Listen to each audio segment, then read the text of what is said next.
Yeah, in fact, now that you mentioned that, is I'll save this for the end because stuff that we should talk about. So I think you guys already know some of what's been going on in the background and some of the big things we've been doing. So I'll save them for the end. Backstory around DreamsQuest is that we started this about 18 months ago with really just some ideas and concepts. The thing that drove us to push this so hard to make this become a reality was all about concept art. And for those of you who may not know what concept art is, it's all about the original 2D diagrams and drawings that you see that inspire you to push things to then become 3D and then become animated.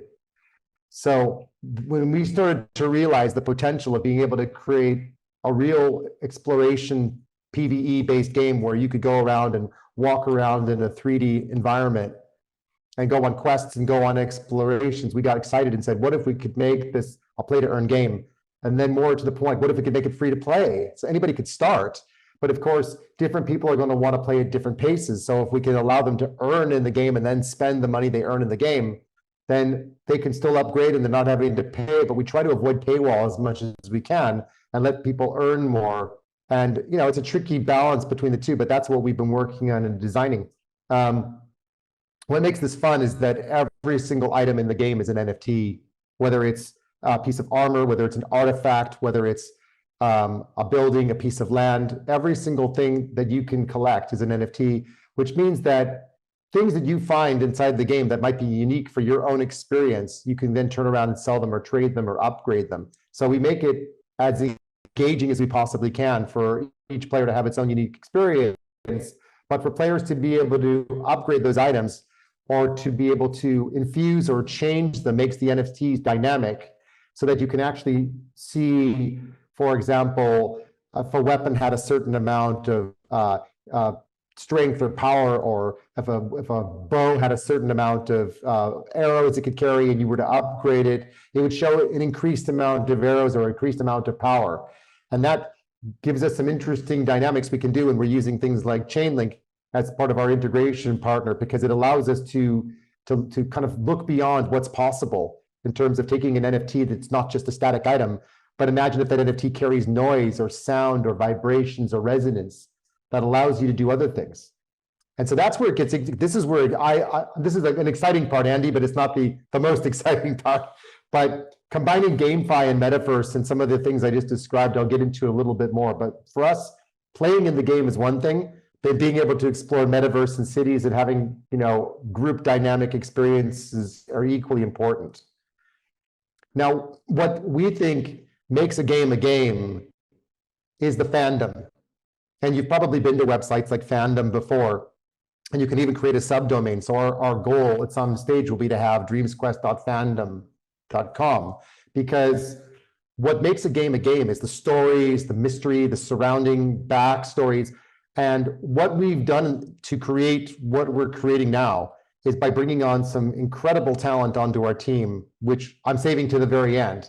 But I will say that when you think about magic, mysticism, and mythology, the 3 M's, and when you want to make a game that's really dynamic and exciting, you need to have these M's in there, because it's not just, oh, I made a game and I can play to earn and I can stake my coins and win. What if the game actually has a storyline that makes you have to work to earn and play and explore, and you want to uncover secrets, and there's misdirection and there's deception and there's knowledge and there's elements that you need to collect in order to make artifacts activate and work, and then you want to open up portals to go places and to achieve new things. What we're doing is we're weaving together the whole idea of beautiful backgrounds and beautiful exploratory environments, but to create an immersive experience. It's not just play a game and earn, because naturally, as you open a chest and discover NFT items, sure, you can go trade those and sell those and buy those, but making the whole game an experience is our entire goal. And to do that, the lore, the story, the fandom is what makes this an incredible experience. And watching our team developing this over the last couple of months has just been amazing to see where we started as kind of an idea or a concept, and we've now developed it into something that's just so much more than we expected. Now, for those of you who've looked at DreamsQuest and seen some of the things we've put out there, this is a little untold anyone we have two sides of the realms. We have a celestial side and we have an infernal side. But actually, more importantly, what we've been developing is to unravel the mysteries of the rift, which is the space that sits between the two sides of the lands. And so, of course, when you start to unravel what's going on inside the rift, there are two opposing forces that are inside there that are not necessarily opposing, but you see we have our character called Nilat Vidya, and how do you learn her powers, and why does she carry knowledge, and why is there an owl with her, and what elements is it that she controls, and what's the central element that defines all knowledge and all embodiment throughout the game. And then we have on the other side of it the balance of feminine and masculine energy, the masculine sort of dominant, sort of aggressive energy of what some people think of as a dragon. What happened to the dragons? Why is it we can't find them? And yet we know of this one evil dragon that seems to roam the lands. And how do you learn to master their skills? Because they have a ton of cool skills and powers. So learn more, not just about what happened, but how do I master the elements? How do I master the powers and abilities? How do I amp up my characters? How do I amp up and increase the power and ability of my NFTs? And just to give you guys an idea of what we do in terms of our build an example of one piece of RPG art, concept art that we started with when we first set out to build the game. And we took this piece of concept art and we converted this into a 3D work in progress, of course, but it's a walkable RPG environment. I put some of this out on our YouTube channel. So those of you who want to check us out on YouTube, you'd find it on the DreamsQuest NFT channel. So this is just, or I think it's DreamsQuest official, but the idea is that whenever you look at, a concept art that starts like this, and you then give it to the designers, they then turn it into a 3D walkable experience, and then you start adding animated characters.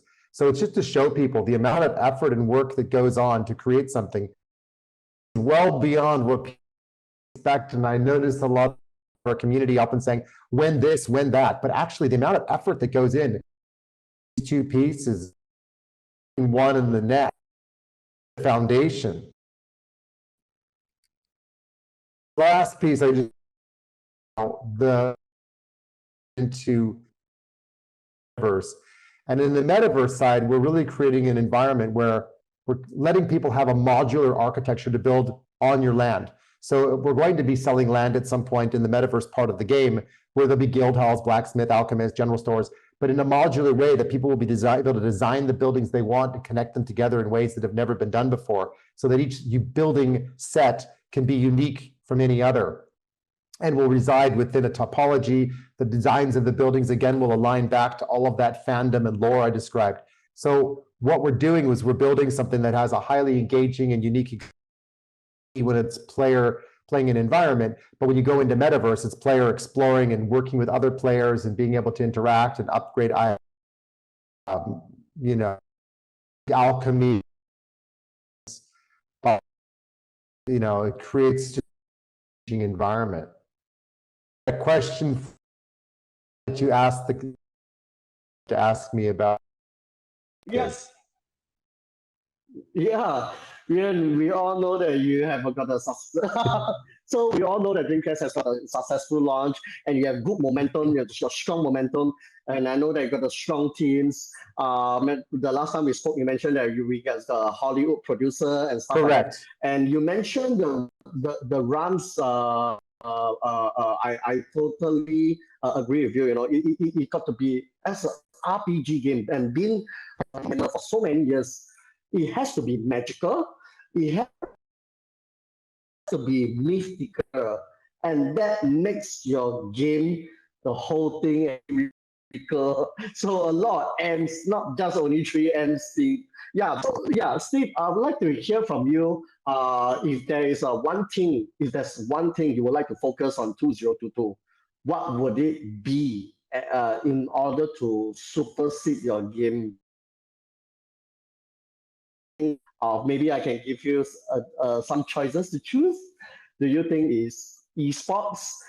Do you think is doing more marketing, or do you think is developing a higher quality of graphics? Like out of these 3, which one do you think it can supersede your game further to driving? 2 things. So one was you commented mention that. That was the alpha drop for the end, but that's cool. So it's true that we have brought on 2 Hollywood producers onto the team. They are team members, not advisors. One of them was a producer for Lord of the Rings. The other guy has spent an incredible career in the film industry. He worked for George Lucas. He's won 2 Academy Awards. Worked on films like release the data and the details. So behind that, what then happens is that the guy that's worked on Lord of the Rings is now heading up all of our production of the lore, and he brought onto the team 2 PhDs in mythology. So the level of depth and detail in the writer's room of people he's bringing in to help us to write these quests and the game and the backstory is amazing. What I think we need to do to cross the chasm and make this isn't just the graphics. I think the graphics and the experience is a huge part, but I think it goes a step further than that. I think that when you have a 3D environment like this, why can't we make this a PlayStation game? And you can still earn in PlayStation. It's just about the design of the architecture. You can still make this a virtual reality game if you want to, for those who are on PlayStation VR. We can cross the chasm to gamers, not just crypto gamers. And everybody can participate, but what'll happen is that people are earning and they'll sit there going, well, what do I do with this stuff? And they'll eventually realize that this Dreams tokens that they've earned from in-game play, which would be no different than gold or crystals or other items that are earned in game. I see that as, the next level is allowing players to go that path. And as UN and I have often spoken about, if we can cross that chasm into mainstream and we can cross the chasm from crypto gaming and from traditional gaming into an offline model, then why can't we have mini games or other activities that are in hotels or in esports environments or immersive experiences? So for example, oftentimes in Europe, for example, you'll see things like German markets and they're pop-up experiences. Why not create a pop-up virtual experience that people can walk through and experience? Why not create a film? I mean, I have 2 Hollywood guys on the team. Why shouldn't we start writing a script off the back of our backstory and our storyline and turn it into a movie? So I don't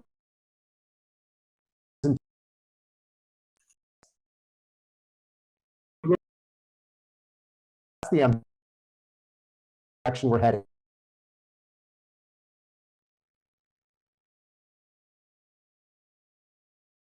I hope I didn't like. It's my pleasure. Hollywood. You did. That's wow. we go be soon, I think. Well, I would love to be in a position where that actually happens. I think that would just be the coolest thing ever, to actually go, one level deeper, and actually go to something like that. I mean, why not, right? I mean, how many people do stuff like that? I haven't really seen it done before. So, I mean, why not? You just have to start someplace and try and see where it takes us. But start here and then progress from here and see where it takes us next and next and next. I think that's the whole point.